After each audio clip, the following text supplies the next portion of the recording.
Hello everyone, welcome to our channel. તો અગાઉ આપણે બે પેપર જોયા હતા આર્મીના.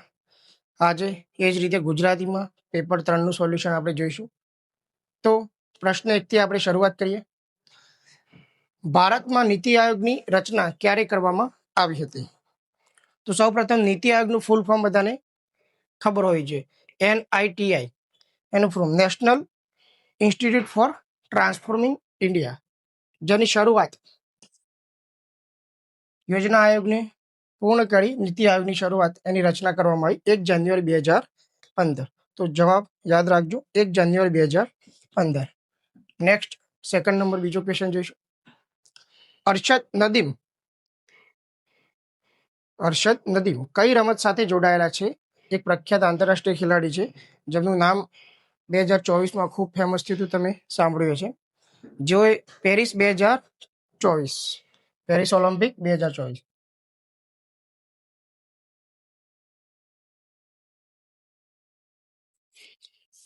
92.97 મીટર લાંબો ભાલો ફેંકી અને ગોલ્ડ મેડલ જીત્યો હતો.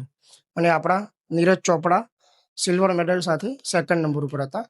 તો 92.97 મીટર લાંબો ભાલો ફેંકીને ફર્સ્ટ નંબર ઉપર ગોલ્ડ મેડલ પેરિસ ઓલિમ્પિક 2024માં એમને જીતેલો હતો.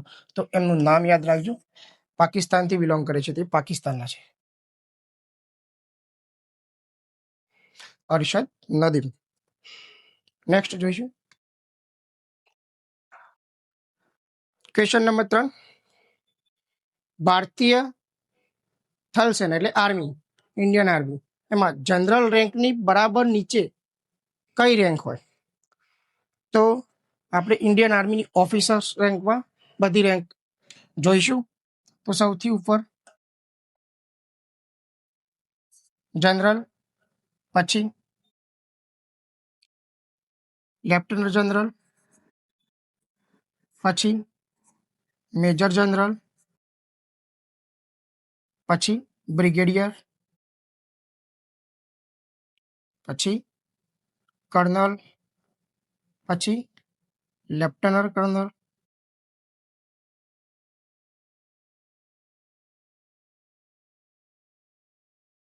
મેજર, કેપ્ટન અને પછી લેફ્ટનન્ટ લખ્યું છેલ્લું.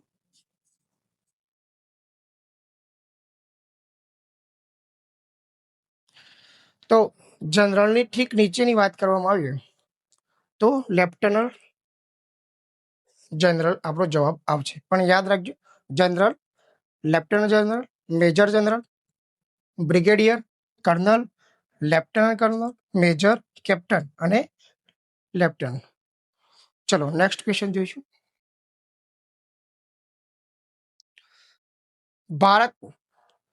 ભારતના ઇતિહાસમાં અત્યાર સુધીમાં કુલ કેટલી મહિલા વડાપ્રધાન રહી ચૂક્યા છે? વડાપ્રધાનની વાત કરવામાં આવેલ છે.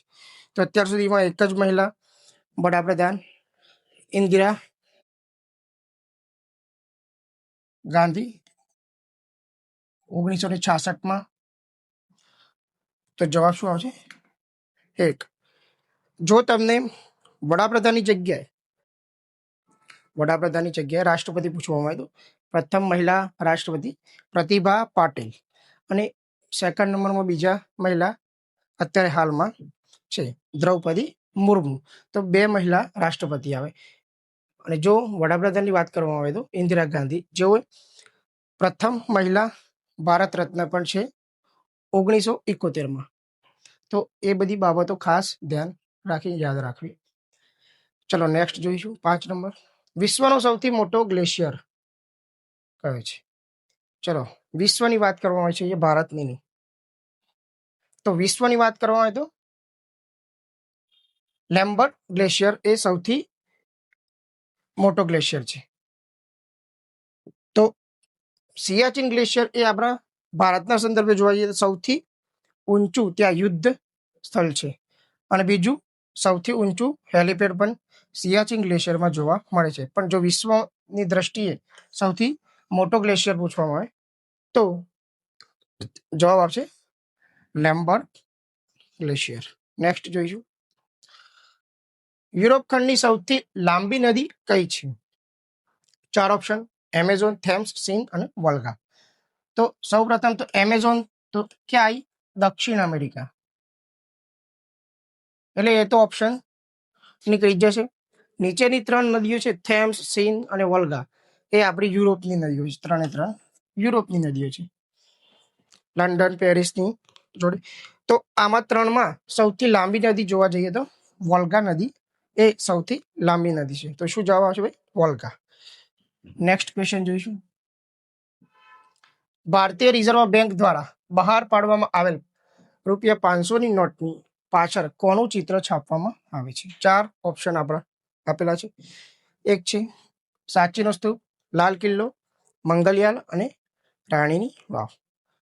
ચલો, તો સાચીનો સ્તૂપ, જેના પાછળ 200ની નોટ છે.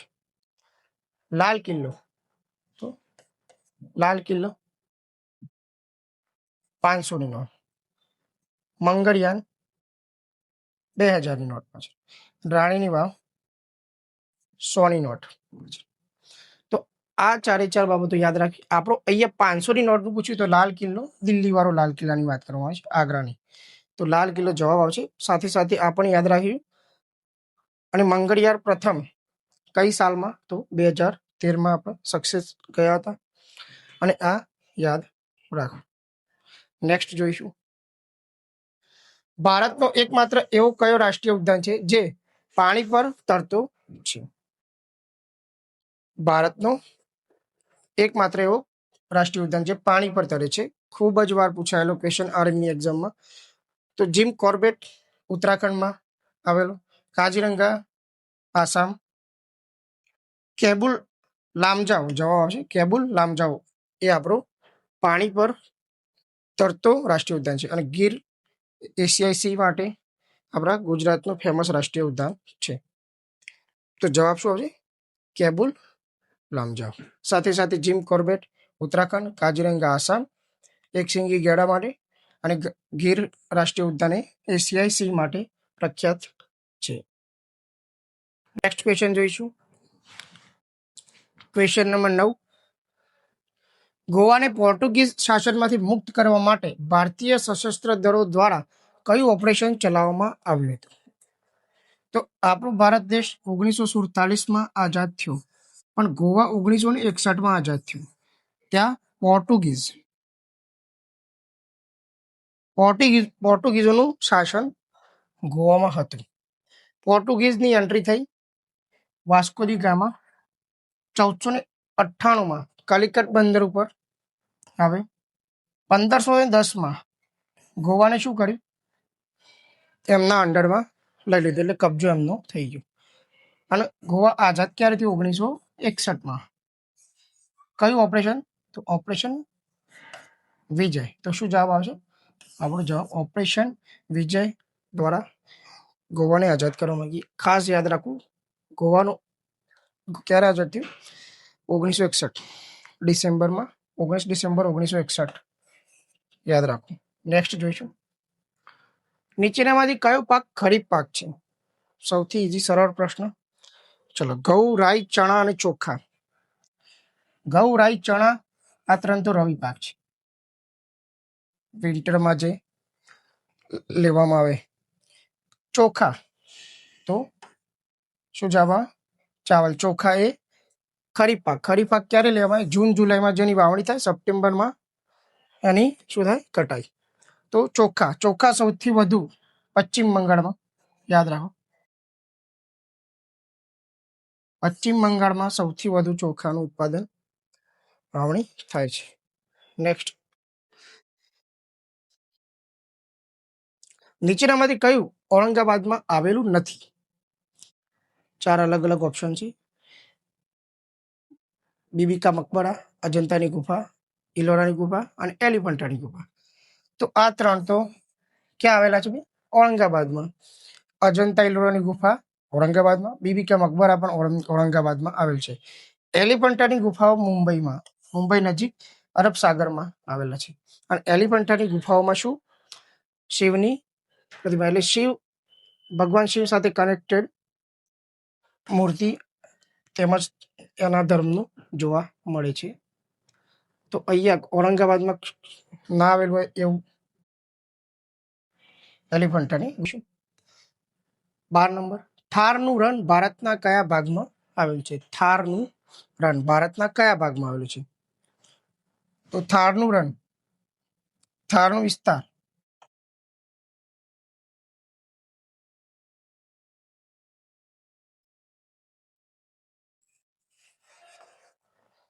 આ ભાગ આપણો ભારતનો થારના રણ સાથે કનેક્ટેડ છે. ગુજરાત, રાજસ્થાન, પંજાબ, હરિયાણા આ 4 રાજ્યોમાં, એટલે કે આમ તો પાકિસ્તાનમાં અને ભારતમાં, પાકિસ્તાનમાં 20% જેટલો ભાગ અને ભારતમાં 80% જેટલો ભાગ થારનો છે, જેમાં આ વિસ્તાર આવી ગયા. ચલો, ઉપર ઉત્તર, નીચે દક્ષિણ, આ બાજુ પશ્ચિમ, આ બાજુ પૂર્વ. તો આપણને ખ્યાલ છે પશ્ચિમ અને દક્ષિણ, ઉત્તર અને પશ્ચિમના વચ્ચે આવેલો વિસ્તાર, એટલે ઉત્તર પશ્ચિમ આપણો જવાબ અહીંયા બનશે. શું? ઉત્તર પશ્ચિમ ભાગ. રાજસ્થાનમાં મોટા ભાગનો વિસ્તાર લગભગ 62%, 80% આપણા ભારત લગભગ 62% જેટલો ભાગ તો ફક્ત રાજસ્થાનમાં આવેલો છે. અને સૌથી વધુ આબાદી થારના રણ વિભાગમાં સૌથી વધુ આબાદી ત્યાં રહે છે. બરોબર, યાદ રાખજો. ગુજરાત, રાજસ્થાન, હરિયાણા, પંજાબ આ 4 રાજ્યોમાં આવેલું છે. નેક્સ્ટ જોઈશું, પારાદીપ બંદર ભારતના કયા રાજ્યમાં આવેલું છે? ચલો, પારાદીપ બંદર ભારતના કયા રાજ્યમાં આવેલું? 4 ઓપ્શન છે: આંધ્રપ્રદેશ, પશ્ચિમ બંગાળ, ઓડિશા. તો આ જેટલા બી બંદરો ઇમ્પોર્ટન્ટ છે, ખાસ વારંવાર પૂછાય છે. લાસ્ટ 2025ની એક્ઝામમાં દરેક પેપરમાં એક બંદરનો ક્વેશ્ચન આવતો હતો ભૂગોળમાં, જેથી લગભગ બધા બંદર જે ઇમ્પોર્ટન્ટ બંદર છે એ કયા રાજ્ય સાથે કનેક્ટેડ છે એ યાદ રાખો. અહીંયા જવાબ આવશે ઓડિશા, પારાદીપ બંદર. નેક્સ્ટ છે, ભારતે અત્યાર સુધીમાં ઓલિમ્પિકમાં કઈ રમતમાં સૌથી વધુ ગોલ્ડ સુવર્ણ છે? લગભગ બધાને આનો જવાબ આવડવો જોઈએ. તો આપણી રાષ્ટ્રીય રમત છે હોકી. તો હોકીમાં સૌથી વધુ આપણે મેડલ જીતેલા છે. વાત કરીએ ઓલિમ્પિક મેડલની, તો ટોટલ અત્યાર સુધીમાં 41 મેડલ ભારતે જીત્યા. એમાંથી 10 ગોલ્ડ, 10 સિલ્વર અને 21 bronze. 21 bronze medal, total 41 medal જીત્યા. એમાંથી 10 ગોલ્ડ, 10માંથી 8 ગોલ્ડ તો હોકી,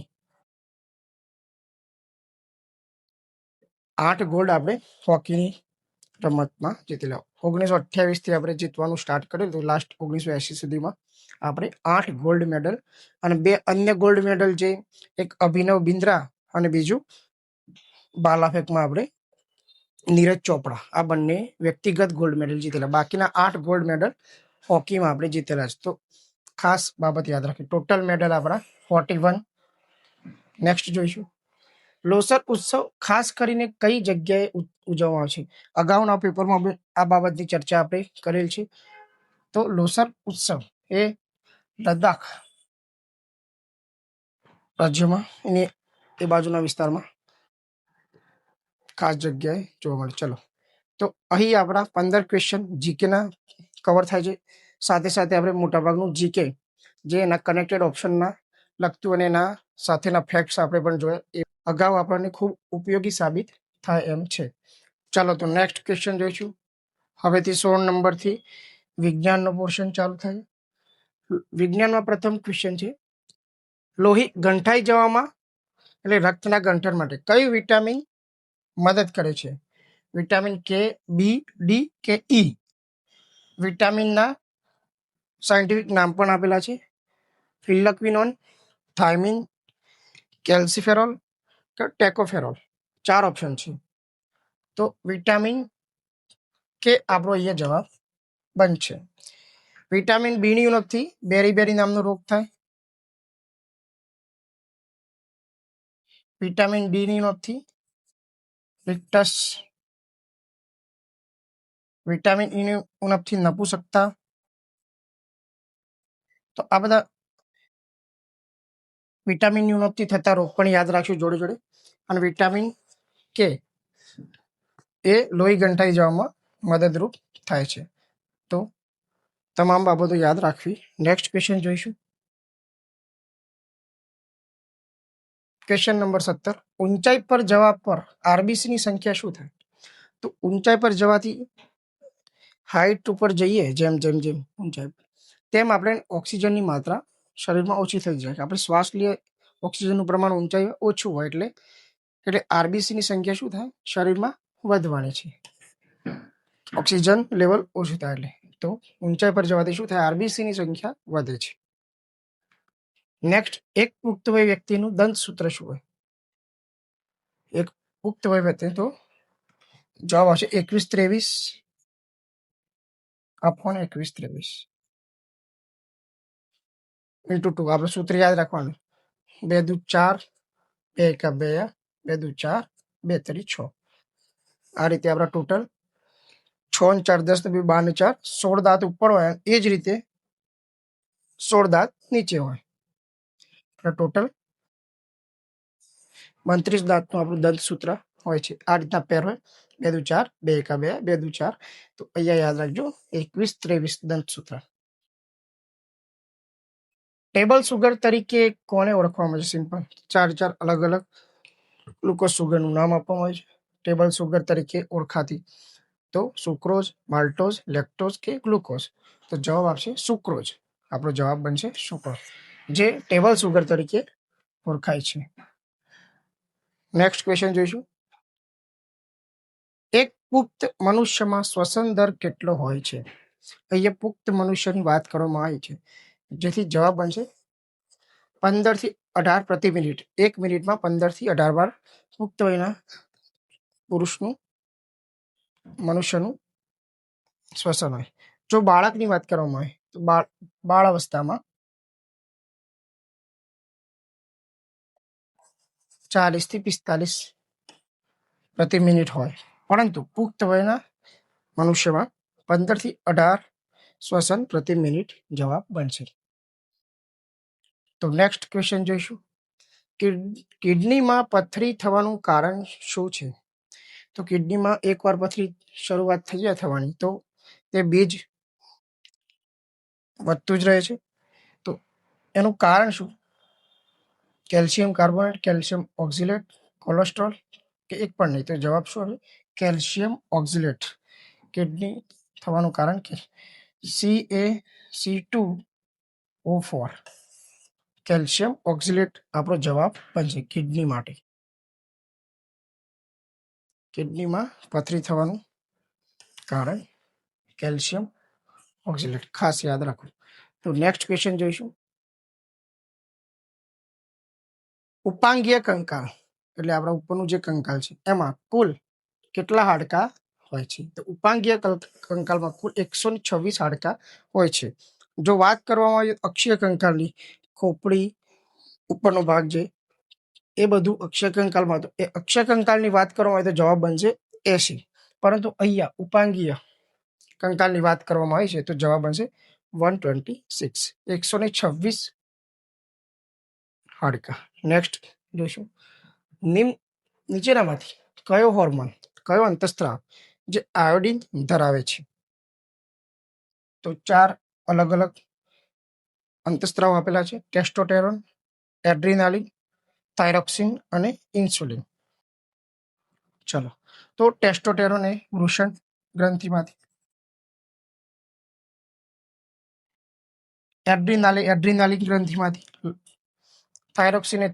થાઇરોક્સિન ગ્રંથિમાંથી અને ઇન્સ્યુલિન એ આગ્નેય ગ્રંથિમાંથી ઉત્પન્ન થાય છે. ઇન્સ્યુલિનની ખામીથી કયો રોગ થાય છે? ભાઈ, ડાયાબિટીસ. એ બધાને યાદ રહેશે, એ બી ઇમ્પોર્ટન્ટ ક્વેશ્ચન છે. તો અહીંયા 4માંથી આપણો જવાબ બનશે થાઇરોક્સિન. તો આયોડિનની ઉણપથી થાઇરોઇડ નામની ગ્રંથિ, થાઇરોક્સિન, થાઇરોઇડ પણ આપણને યાદ છે. આયોડિનની ઉણપથી કયો રોગ થાય છે? થાઇરોક્સિન. તો નીચેનામાંથી કયો હોર્મોન્સ આયોડિન ધરાવે છે? તો થાઇરોક્સિન. નેક્સ્ટ ક્વેશ્ચન જોઈશું. 24 નંબર. એસઆઈ પદ્ધતિમાં લેન્સના પાવરનો એકમ. P બરાબર 1/f અને જો સેન્ટીમીટરમાં હોય તો P બરાબર 100/f સેન્ટીમીટરમાં હોય તો આ સૂત્ર છે. તો જવાબ શું આવશે? ડાયોપ્ટર. લેન્સના પાવરનું એસઆઈ એકમ કેટલું શું હોય ભાઈ? ડાયોપ્ટર. નેક્સ્ટ ક્વેશ્ચન જોઈએ. પ્રકાશ નાના નાના કણોનો બનેલો છે, જેને શું કહેવામાં આવે છે? તો 4 ઓપ્શન છે: પરમાણુ, ન્યુટ્રોન, પોઝિટ્રોન અને ફોટોન. તો શું જવાબ આવે? ફોટોન. પ્રકાશ શેનો નાના નાના કણો મળ્યો હોય? ફોટોનનો. ખાસ યાદ રાખજો, જવાબ આવશે ફોટોન. નેક્સ્ટ જોઈશું. બેટરીમાં ઇલેક્ટ્રોલાઇટ એટલે વિદ્યુત વિભાજ્ય તરીકે કોનો ઉપયોગ થાય છે? Nitric acid, HNO3, sulphuric acid,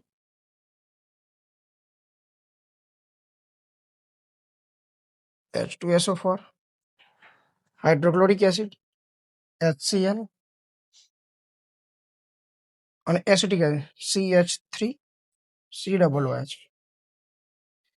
તો આ 4 ઓપ્શનમાંથી જવાબ આવશે આપણો સલ્ફ્યુરિક એસિડ, જે બેટરીમાં જેનો ઉપયોગ ઇલેક્ટ્રોલાઇટ તરીકે કરવામાં આવે છે. ખાસ યાદ રાખ. નેક્સ્ટ જોઈશું. કયા સ્થળે વજન પૃથ્વી કરતા 1/6 એટલે છઠ્ઠા ભાગનું હોય? ધારો કે અહીંયા આપણું વજન હ્યુમન બોડીનું 60 કિલો હોય, તો ચંદ્ર ઉપર કેટલું હોય? છઠ્ઠા ભાગનું. તો જવાબ આવશે ચંદ્ર. છઠ્ઠા ભાગનું એટલે ત્યાં ગુરુત્વાકર્ષણ બળ અહીંયા પૃથ્વી કરતા ઓછું હોય, તો આપણો જવાબ આવશે ચંદ્ર પર. નેક્સ્ટ ક્વેશ્ચન જોઈશું. વનસ્પતિ ઘી બનાવવાની પ્રક્રિયા શું છે? તો વનસ્પતિ તેલમાંથી વનસ્પતિ ઘી બનાવવામાં આવે છે, જેને શું કહે છે? હાઇડ્રોજનિક અણુ. કારણ કે તેમાં હાઇડ્રોજન ઉમેરવાનો છે.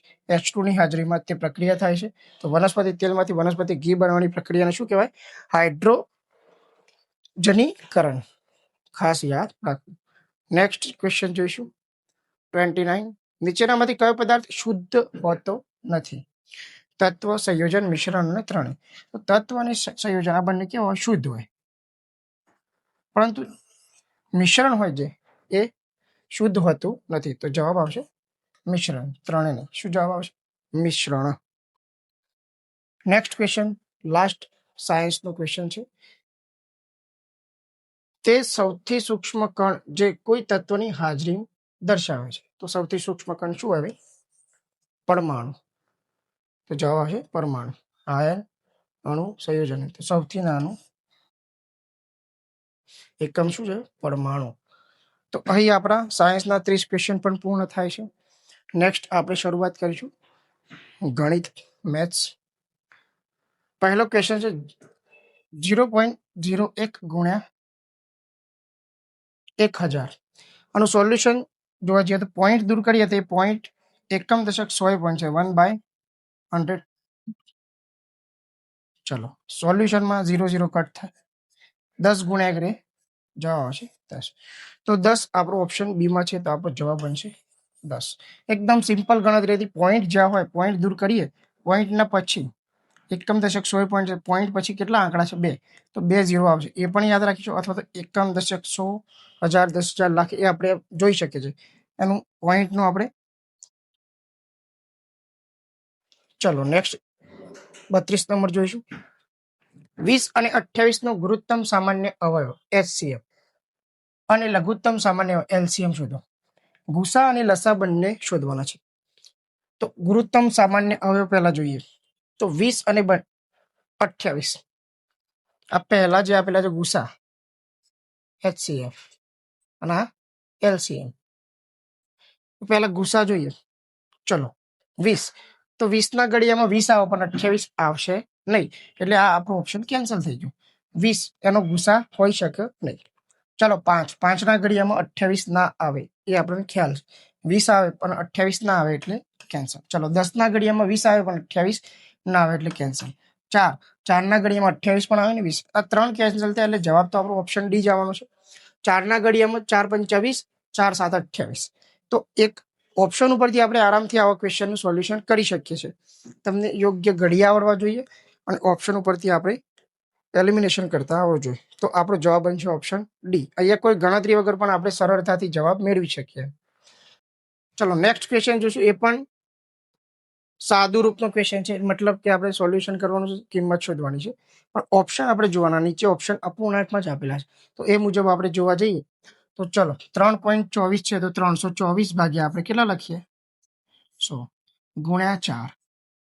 અહીંયા 0.2 છે, તો 2 ઉપર કેટલા લખશું 10. ચલો 0 0 કટ થાય. અહીંયા ઓપ્શનમાં નીચે 5 હતા તો 25 લાવવાના. અહીંયા જો 2 દુ 4 અને 2 પંચા 10, તો નીચે કેટલા આવ્યા 5. તો ઉપર કેટલા વધ્યા 324 અને નીચે 5. તો આપણો આવો જવાબ બનશે ઓપ્શન ડી. તો ઓપ્શન ડી આપણો જવાબ બનશે. આપણો ઓપ્શનમાં રિક્વાયરમેન્ટ શું છે એ મુજબ આપણે સોલ્યુશન કરવાનું થાય છે. તો ક્લિયર છે. નેક્સ્ટ આપણે જોઈશું 34 6288 ભાગ્યા વર્ગમૂળમાં x બરાબર 524. ચલો આવો ક્વેશ્ચન આપણે. તો x ને આપણે લઈ જઈએ તો 6288 ભાગ્યા 524 બરાબર વર્ગમૂળમાં x. ચલો 524 અહીંયા કેટલાય ભાગ ચાલશે, તો આપણે આને નાનું કરી શકીએ અથવા તો ડાયરેક્ટ પણ ભાગાકાર કરી શકીએ છીએ. ચલો 6288 ભાગ્યા 524 કરીએ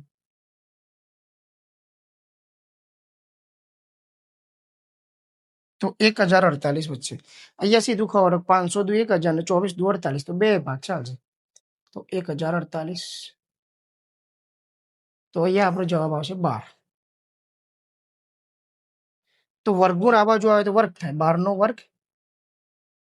12 નો વર્ગ બધાને ખ્યાલ છે 144 જવાબ આવશે. તો આપણો x બરાબર શું જવાબ આવે 144. સિમ્પલ ગણતરી હતી, ડાયરેક્ટ ભાગ ચાલી શકતો હતો, એટલે આપણે નાનું કરીને. ચલો નેક્સ્ટ જોઈશું. બે ધન સંખ્યાઓ વચ્ચેનો તફાવત 160 છે અને તે બંનેનો ગુણાકાર 5:3 છે. બંને સંખ્યાઓનો ગુણાકાર શોધો. ચલો બે ધન સંખ્યા, એનો ગુણોત્તર આપેલો છે 5:3. ચલો 5:3 એટલે 5 વત્તા 3, ટોટલ ગુણોત્તર કેટલો થાય 8નો. તો ગુણોત્તરમાં બંનેનો સરવાળો કેટલો થાય 8. ચલો બે ધન સંખ્યાઓનો તફાવત જોવા જઈએ તો આપણે કેટલું થાય 5 અને 3 નો તફાવત કેટલું થાય 2. અહીં ગુણોત્તરમાં 2 નો તફાવત છે અને રિયલમાં કેટલો તફાવત છે 160. તો 2 બરાબર 160, તો 1 ની વેલ્યુ આપણને મળે 80. 1 નું પ્રમાણ મળી ગયું કેટલું 80. 1 જેમનું પ્રમાણ 80. ચલો અહીંયા 5:3 છે, તો 80 વડે તો 8×5 = 40 એટલે 400 જેમ 8×3 = 240. આવો આપણો જવાબ બનશે. તો આપણી કિંમત મળી ગઈ. ગુણાકાર કરીએ તો 24 × 4 24 × 4 96. પાછળના 0030 આપણા એડ થઈ જશે. તો શું જવાબ આવશે 96,000. 400 × 240 કરવાના. શું જવાબ આવે 96,000. ડાયરેક્ટ આપણે જવાબ મેળવી શકીએ છીએ. તો આ રીતે ગુણોત્તર અને પ્રમાણના સરળતાથી આપણે ડાયરેક્ટ આપણે દાખલા સોલ્યુશન કરી શકીએ. 6 નંબર ક્વેશ્ચન. કોઈ પરીક્ષામાં કુલ વિદ્યાર્થીઓમાંથી 20% ઇતિહાસમાં નાપાસ થયા, 15% હિન્દીમાં નાપાસ થયા અને 5% બંને વિષયમાં નાપાસ થયા. તો બંને વિષયમાં પાસ થયા તો વિષયમાં બંને વિષયમાં પાસ થયેલા વિદ્યાર્થીઓની ટકાવારી આપણે શોધવાની થાય. ટકાવારી શોધવાની ઓપ્શન 4 આપેલા છે. ચલો બે વિષયની વાત કરવામાં આવે છે, ઇતિહાસ અને હિન્દી. આ ઇતિહાસ અને હિન્દી. ચલો પહેલા બંને વિષયની વસ્તુ કઈ છે, હિન્દીમાં નાપાસ થાય. ચલો બંને વિષયમાં કેટલા 5% નાપાસ થયા, એટલે નાપાસ બંને વિષયમાં 5% છે, ઇતિહાસમાં અને હિન્દીમાં. અહીંયા ઇતિહાસની વાત કરવા જઈએ તો 20% ઇતિહાસમાં નાપાસ થયા. તો 20%માંથી 5% તો અહીંયા આપણે લખી દીધા, તો અહીંયા કેટલા આવું 15%. અને અહીંયા 15% હિન્દીમાં નાપાસ થયા, તો 5% તો ઓલરેડી કોમનમાં આવી ગયા, એટલે વધ્યા કેટલા 10%. ચલો ટોટલ ફેલ થયેલા સંખ્યા પર મળી ગઈ 15%, 10% અને 5%. તો 15 ને 5 20 ને 10 30%. ટોટલ ફેલ થયેલા વિદ્યાર્થીઓ કેટલા 30% ફેલ. તો પાસ કેટલા હોય 70%. 30% ફેલ હોય તો 70% પાસ હોય. તો જવાબ શું આવે 70%. તો 70 આપણો જવાબ બનશે. ખાસ બાબતો યાદ રાખજો. આ ડાયાગ્રામ વાળા ક્વેશ્ચનનું સોલ્યુશન કેવી રીતે કરવું, પહેલા કોમન જે હોય એ લઈ લેવાનું, પછી જે બાકીનું વધ્યું હોય. અહીંયા 20% હતા પણ 5% કોમનમાં હતા એટલે 15 જ લખવાના થાય. અહીંયા 15% હતા પણ 5% કોમનમાં હતા એટલે 10%. 10 ને 5 15 હિન્દીના થઈ ગયા, 15 ને 5 20 ઇતિહાસના થઈ ગયા. એ રીતે આપણે સોલ્યુશન થાય. નેક્સ્ટ ક્વેશ્ચન જોઈએ 37.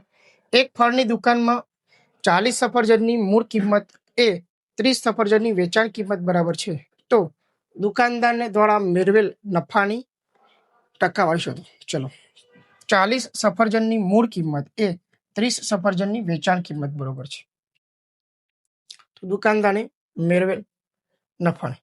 ચલો,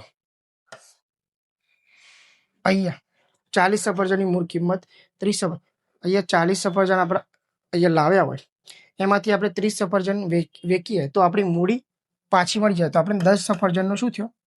નફો થયો. 10 સફરજનનો નફો કેટલાય થયો? તો વેચ્યું કેટલું આપણે? 30 સફરજન. તો 30 સફરજન આપણે 10 સફરજનનો નફો થાય, કારણ કે આપણે 40 લાયા હતા, વેચ્યા કેટલા? 30. આપણી મૂડી પાછી મળી, તો આપણા જોડે બેનિફિટ કેટલો? 10 સફરજન આપણા જોડે પડ્યા છે અને આપણી મૂડી પણ પાછી મળી ગઈ છે, એટલે 10 નો નફો થયો. વેચ્યા કેટલા? 30. વેચ્યા હોય નીચે આવે ગુણ્યા 100, 0 0 કટ થયા. 10 10 100 ભાગ્યા 3 એટલે 33.33%. તો આપણો જવાબ બનશે 33.3%. તો ખાસ બાબતો યાદ રાખવાનું, નફો એ આપણું બચેલું જે વસ્તુ હોય, કેટલી વસ્તુ બચી છે એના પર નફો આપણો શોધવાનો થાય. નેક્સ્ટ જોઈશું, કેટલા સમયમાં 10% સાદા વ્યાજ પર પૈસાની રકમ 3 ગણી થશે? ચલો, 10% સાદું વ્યાજ, ઓપ્શન 10 વર્ષ, 15 વર્ષ, 20 વર્ષ. ચલો, આપણા 100 રૂપિયા છે, 3 ગણા કરવા હોય તો કેટલા? 300 રૂપિયા થવા જોઈએ. તો વ્યાજ કેટલું મળે? 200 રૂપિયા વ્યાજ. બરોબર. કેટલા સમયમાં 10% સાદા વ્યાજ પર પૈસાની રકમ 3 ગણી થશે? તો 200 રૂપિયા વ્યાજ ક્યારે મળશે? આપણે સૂત્રની રીતે ગણવા જઈએ તો I બરાબર PRN ભાગ્યા 100. તમામ વસ્તુ અહીંયા મળી ગઈ. અહીંયા I વ્યાજ કેટલું લેવાનું છે આપણે? 200 રૂપિયા. પહેલા પ્રોપર આખું સોલ્યુશન કરો, પછી શોર્ટકટ બતાવો. P મૂડી કેટલી લીધી આપણે? 100 રૂપિયા. R કેટલા ટકા? 10%. N આપણે શોધવાનું છે અને અહીંયા 100. ચલો, 100 100 કટ થયા, 10 આ બાજુ આવશે તો 200 ભાગ્યા 10, તો શું જવાબ? 0 0 કટ થાય તો 20. તો 20 વર્ષ આપણો જવાબ બનશે. અહીંયા 200 રૂપિયા વ્યાજ લેવાનું છે, 10% સાથે વ્યાજ. તો 200 રૂપિયા વ્યાજ લેવાનું હોય તો કેટલા? 20 વર્ષે જ, એક વર્ષે કેટલા મળશે? તો જો 100 ના 10%, તો 100 ના 10% એટલે એક વર્ષે 10 રૂપિયા આપણને મળશે. એવા 200 રૂપિયા લેવા હોય તો કેટલા? 10 ગુણ્યા 20 કરીએ તો 20 વર્ષે આપણને 200 રૂપિયા વ્યાજ મળી શકે. સીધી ગણતરી થાય. 200 રૂપિયા વ્યાજ, તો ટકા ગુણ્યા વર્ષ કરીએ તો આપણને વ્યાજ ડાયરેક્ટ મળે. 20 દાન 200. તો જેનો જવાબ આપણને 200 મળતો હોય એ આપણે ડાયરેક્ટ વર્ષ ટીક કરી શકીએ છીએ. આ આખી પ્રોપર રીત. અને શોર્ટકટમાં જોવા જઈએ તો જુઓ, 10 દાન 100 થાય, 200 નથી થતા. 15 દાન 150, વ્યાજ આપણે કેટલું? 200 જોઈએ છે. 20 દાન 200, 25 દાન 250 વધી જાય. તો એ રીતે પણ આપણે ડાયરેક્ટ સોલ્વ કરી શકીએ છીએ. નેક્સ્ટ જોઈશું, અખિલેશ કોઈ કામ 6 દિવસમાં કરી શકે છે. અખિલેશ અને મોહન ભેગા મળીને તે જ કામ 4 દિવસમાં કરે, તો મોહન એકલો તે કામ પૂરું કરવા માટે કેટલો? ચલો, અખિલેશ પછી બીજું કોણ છે? અખિલેશ પ્લસ મોહન, બરોબર. અને અહીંયા આપણે મોહનની વાત કરો, મોહન એકલો કેટલો પૂરું કરો? ચલો, અખિલેશ પ્લસ મોહન આપેલા છે, કેટલા કેટલા દિવસ? 6 દિવસ. અને બંને ભેગા થાય તો 4 દિવસ. ચલો, કુલ કામ આપણે લઈએ 6 ચોક 24 ઈંટ બનાવવાની છે. 24 ઈંટનું કુલ કામ છે, આપણે ધારી લઈએ. આ 6 દિવસમાં અખિલેશ એકલો કામ કરશે તો કેટલી ઈંટો બને? 6 ચોક, રોજનું કામ મળ્યું. રોજનું કામ કેટલું? 4 ઈંટનું. ના 4 6 અહીંયા લખી લેવાની. ચલો, અખિલેશ એકલો રોજ કેટલી ઈંટો બનાવે છે? 4 ઈંટ. અખિલેશ અને મોહન બંને ભેગા થાય તો રોજ કેટલી ઈંટો બને છે? 6 ઈંટો. તો મોહન ના આવવાથી કેટલી ઈંટોનો વધારો થયો? 2 ઈંટોનો. તો મોહન એકલો કેટલી ઈંટો બનાવશે? 2 ઈંટ રોજની બનાવતા હશે. ક્લિયર થઈ ગયું? 6 ઈંટમાંથી 4 ઈંટ બાદ કરીએ તો મોહનની ઈંટો મળી ગઈ 2 ઈંટ. ટોટલ કેટલી ઈંટો બનાવવાની? 24 ઈંટ બનાવવાની છે, બરોબર. તો 24 ભાગ્યા 2 કરીએ તો 12 દિવસ 12 દિવસ કોના? મોહનના લાગશે. તો જવાબ શું આવે અહીંયા? 12 દિવસ. ચલો, સરળતાથી આપણને જવાબ મળી શકે છે. નેક્સ્ટ જોઈશું. એક કાર 12 કલાકમાં 744 કિલોમીટરનું અંતર કાપે છે, તો કારની ઝડપ કિલોમીટર, તો સીધે સીધું 744 ભાગ્યા 12 કરવાના થાય તો 1 કલાકની ઝડપ મળે. ચલો, 12 6 72, 12 દુ 24, 62 આપણો જવાબ બનશે. Option C. એકદમ સિમ્પલ અને સરળ ક્વેશ્ચન પર પૂછાતા હોય. નેક્સ્ટ જોયું. સાદું રૂપ આપો. 81x નો વર્ગ માઇનસ 49y નો વર્ગ ભાગ્યા 9x પ્લસ 7y. ચલો, 81x નો વર્ગ માઇનસ 49y નો વર્ગ ભાગ્યા 9x પ્લસ 7y. ચલો, સીધે સીધું સોલ્યુશન જોયું. 81x નો વર્ગ માઇનસ 49y નો વર્ગ ભાગ્યા નીચે લખવાનો 9x પ્લસ 7y. ચલો, અહીંયા એક્સ સ્ક્વેર ભાગ્યા એક્સ કરીએ તો અહીંયા એક એક્સ કટ થશે, તો અહીંયા એક્સ વધવાનું, 9 9 81, 9 વધવાના. ચલો, વાયમાં સેમ ટુ સેમ એક વાય વધવાનું, 7 7 વચ્ચે માઇનસ 9x માઇનસ 7y. આપણો જવાબ બનશે 9x માઇનસ 7y. ચલો, એકદમ સિમ્પલ. 45 નંબરનો ક્વેશ્ચન જોઈશું. sin x બરાબર 4/5 આવું આપેલું છે. હવે sec x plus tan x આપણે શોધવાનું છે. તો 4/5 આપેલું તે આપણે બધાને ખ્યાલ છે. કાટકોણ ત્રિકોણમાં sin x એટલે શું થાય? આ એબીસી હોય તો આ લંબ ભાગ્યા કર્ણ એટલે sin x. લંબ ભાગ્યા કર્ણ આને કહેવાય બેઝ, આધાર કહેવાય. તો આપણે એબીસી લઈએ તો આધાર કેટલો થઈ જાય? આપણો 3 થવાનો, કારણ કે આપણે ત્રિપુટી ખ્યાલ છે કે 5 કર્ણ હોય 4 લંબ હોય તો આધાર કેટલો થાય? 3 નો. 3 4 5 ની ત્રિપુટી યાદ રાખજો. તો અહીંયા આપણે sec x plus tan x જોઈએ. તો sec x એટલે b/c થવાના 5/3. અને આમાં tan x તો લંબ ભાગ્યા કરો તો પહેલા લખીએ a/c. ચલો, અહીંયા આપણે b ની વેલ્યુ 5/3 અને અહીંયા 4/3. ચલો, 3 3 કોમન તો 5 4 9/3. 9/3 કરીએ તો જવાબ આવશે 3. તો અહીંયા ઓપ્શન સી આપણો જવાબ બનશે. નેક્સ્ટ જોઈશું. 43. એક લંબચોરસની લંબાઈ અને પહોળાઈનો ગુણોત્તર. ચલો, લંબાઈ અને પહોળાઈનો ગુણોત્તર 3/4 છે.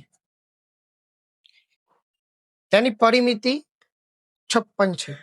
પરિમિતિ એટલે ચારે બાજુનો સરવાળો. ચલો, આ લંબચોરસ હોય,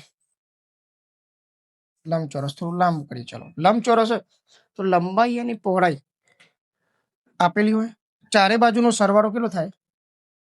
56. તો પરિમિતિ 2 કૌંસમાં લંબાઈ વત્તા પહોળાઈ સૂત્ર છે.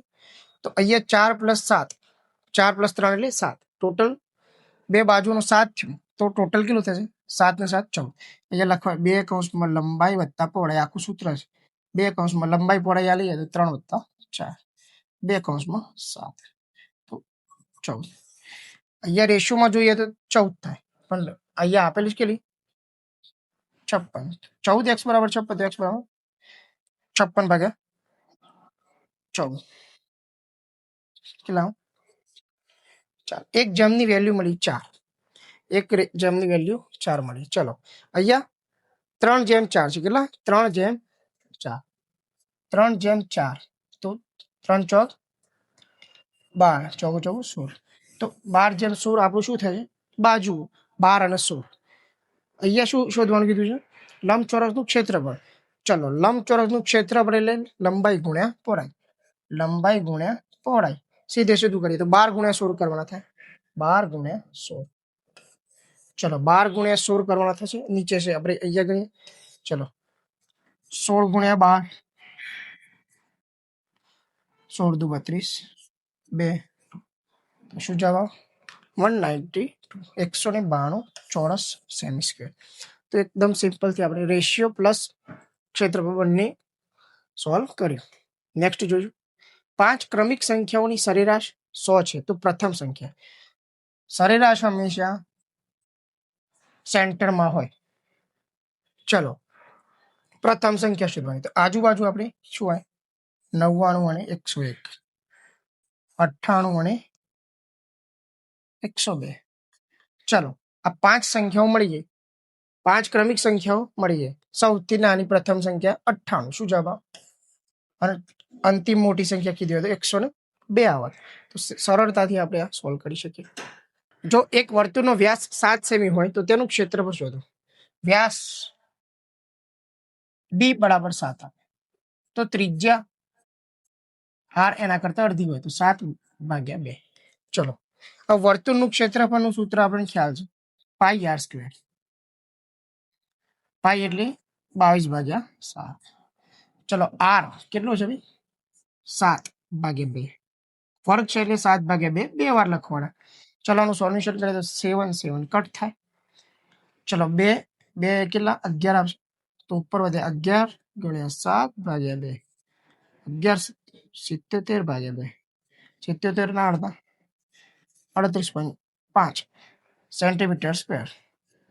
આવું ઓપ્શન આપણું ઓપ્શન બી માં આપેલું છે, તે આપણો જવાબ આવશે 38.5. સૂત્ર ખાસ યાદ રાખવાના. જો વર્તુળનું પરિઘ માંગ્યું તો 2πr. વર્તુળનું પરિઘ નું સૂત્ર 2πr યાદ રાખજો. ચલો નેક્સ્ટ જોઈશું. રીઝનિંગ નો ક્વેશ્ચન. દોષિત ને જેલમાં લઈ જવામાં આવે તો વકીલ ક્યાં હોય? દોષિત જેલમાં હોય તો વકીલ ક્યાં હોય ભાઈ? મેદાનમાં હોય, દવાખાનામાં, ઓફિસમાં કે કોર્ટમાં? તો બધાને ખ્યાલ છે વકીલ ક્યાં હોય? કોર્ટમાં હોય. એકદમ સિમ્પલ રીઝનિંગ નો ક્વેશ્ચન છે. ચલો વી કે અને એમ ની દીકરી. ચલો વી કે અને એમ ની દીકરી છે. એમ વી ના દાદાનો દીકરો છે તો કે નો વી સાથેનો. ચલો વી કે અને એમ ની દીકરી છે. કે અને એમ આ બંને મમ્મી પપ્પા છે. એમની દીકરી કોણ છે ભાઈ? દીકરી છે એટલે એના પર રાઉન્ડ કરીએ. આમાંથી મધર ફાધર કોણ છે ક્લિયર નથી. એમ વી ના દાદાનો દીકરો છે. ચલો વી ના દાદા તો વી ના દાદા હશે કોઈ. એમનો દીકરો એમ કોણ છે? એમ. ચલો તો આપણે અહીંયા ખ્યાલ આવે એમ દીકરો છે તો પુરુષ આ હશે અને સ્ત્રી આ હશે. આ એના સસરા થાય. આ જે દાદા હશે ને, કોના દાદા? વીના દાદા. વીના દાદા એ એમના શું થાય? ફાધર. આમના સસરા. આ એમની પુત્ર વધુ થાય. સિમ્પલ. કે નો વી સાથેનો સંબંધ આપણે જોવા જઈએ તો કે નો વી સાથે શું છે? તો આ એની મમ્મી છે, આ એનો પુત્ર છે. તો જવાબ શું આવશે? માતા, મધર. બરોબર. આ બંને હસબન્ડ વાઈફ. ક્લિયર છે? તો આ રીતે આપણું સોલ્યુશન થાય. કે એની મમ્મી, એમ એના પપ્પા અને આ એના દાદા. દાદાનો આપણે કોઈ આલ્ફાબેટ્સ આપેલો નથી. ચલો નેક્સ્ટ જોઈશું. મલ્લિકા ઉત્તર દિશા તરફ 1 કિલોમીટર. ચલો આપણને ખ્યાલ હોવો જોઈએ 4 દિશાઓમાં: ઉત્તર, દક્ષિણ, પૂર્વ, પશ્ચિમ. આ 4 બાજુઓ છે. ચલો મલ્લિકા ઉત્તર દિશા તરફ 1 કિલોમીટર ચાલે છે. અહીંયાથી 1 કિલોમીટર ઉત્તર અને પછી જમણી બાજુ વડે. ચલો ઉપર જતી અને જમણી બાજુ વડે એટલે આ બાજુ 500 મીટર ચાલે છે. ચલો 1 કિલોમીટર થી 500 મીટર થોડું અડધું હોય. આ 1 કિલોમીટર, આ 0.5 500. તેની પ્રારંભિક સ્થિતિના સંદર્ભમાં હવે તે કઈ દિશામાં છે? તો અહીંયાથી આ કઈ દિશા કહેવાય? ચલો ઉત્તર અને પૂર્વ. આ કઈ દિશા બાજુ છે? આ બાજુ છે એટલે ઉત્તર પૂર્વ આપણો જવાબ છે. શું જવાબ આવશે? ઉત્તર પૂર્વ. ચલો નેક્સ્ટ જોઈશું. નીચે આપેલ સંખ્યા શ્રેણી પ્રશ્ન 2, 6, 12, 20, 30 ખાલી જગ્યા. શ્રેણી ક્લિયર કરવાની. ચલો સિમ્પલ થી પહેલા ગેપ જોઈએ. કેટલા? +4 થયા, +6 થયા, +8 થયા, +10 થયા, +12 કરવાના. ચલો 30 માં 12 ઉમેરીએ તો કેટલા થાય? 42. તો જવાબ ઓપ્શન સી આપણું 42 આપણો જવાબ છે. તો તમારે રીઝનિંગ તો આર્મીમાં આટલું સિમ્પલ સરળ જ આવવાનું છે. તો આવી પ્રેક્ટિસ ખાસ કરવાની. Last and final PAGS. Pages ને એસ. ચલો PAGES એનો કોડ SE PAGES ઉલટું કર્યું આ તો ક્લિયર ખ્યાલ આવે છે, જોઈને ખબર પડે. તો STATE એનું ઉલટું શું થાય? ETATS. ચલો આવો ઓપ્શન ETATS ઓપ્શન એ આપણો જવાબ બનશે. આલ્ફાબેટ્સ ઉલટા કરવામાં આવેલા છે, સીધી અને સરળ રીતે આપણને ખ્યાલ આવે. તો એકદમ સરસ મજાનું પેપર 3 આપણે જોયું, જેમાં આપણે જીકે, સાયન્સ, મેથ્સ અને રિઝનિંગ ચારે પોર્શન સોલ્વ કર્યા. તો આ સોલ્યુશન તમે ક્વિક રિવિઝનમાં ખૂબ મદદરૂપ થશે. આવા જ સોલ્યુશન 3 પેપર આપણે ટોટલ કર્યા છે. 3 સોલ્યુશન તમે જોશો તો આવનાર આર્મીની એક્ઝામમાં તમને ખૂબ મદદરૂપ સાબિત થશે. અને મેથ્સ અને રિઝનિંગની તમને ટ્રીકો પણ શીખવા મળશે. પ્લસ જીકેમાં તમને 15 ક્વેશ્ચનની સાથે સાથે અન્ય ફેક્ટ્સ પણ જાણવા મળશે. તો થેન્ક યુ એવરીવન. ફરીથી પેપર 4માં મળીશું નેક્સ્ટ. જય હિન્દ, વંદે માતરમ.